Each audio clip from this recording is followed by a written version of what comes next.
So ayan mga kadrama-rama, alam ko pong inaabangan nyo po no, yung next na mangyayari dito sa Mailonggo Girl. Dahil alam naman po natin mga kadrama na ngayon ay pinapahanap nga po talaga ni Sir Gob yung kanyang mag-ina na itong si Carmen. Dahil alam naman po natin na may anak nga po talaga itong si Sir Gob doon kay Carmen na talagang siya yung tagapagmana nga po niya no.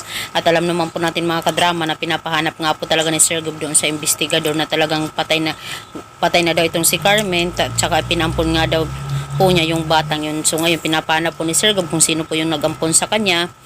So ngayon alam naman po natin mga kadrama na itong si Nay Guapa ay talagang magsasabi na nga po talaga ng katotohanan. Alam naman po natin mga kadrama na unang beses nagsinungaling po talaga siya dito kay tata na hindi niya ito anak. Pero sa kalaunan din po talaga mga kadrama ay nagsabi na din po talaga siya ng katotohanan dahil ayaw naman talaga niyang ipagkait dito kay tata kung ano talaga yung kanyang pagkatao, sino siya, diba? At dahil nga po talaga dito mga kadrama, mahanap nga po talaga ng investigador ni Sir Gob kung sino po talaga yung anak niya na pinampun po ni Carmen dahil nga po sa namatay nga po talaga siya dahil nga po sa sakit siguro o sa panganganak dito kay tata.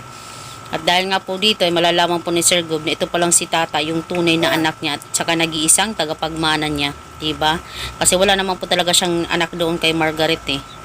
So sobrang nakakatuwa lang po talaga mga kadrama yung twist dito no, na sobrang yaman pala ni tata dahil si Sir Gob yung tatay niya at siya yung nawawalang anak niya.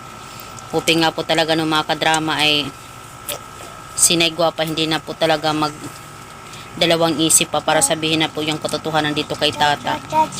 So mga kadrama, abangan na lang po natin yung next na mangyayari dito sa Mailonggo Girl dahil sobrang nakakatins na din po talaga mga kadrama. So yun lang po, thank you so much for watching. Bye! Abangan na lang po natin mga kadrama.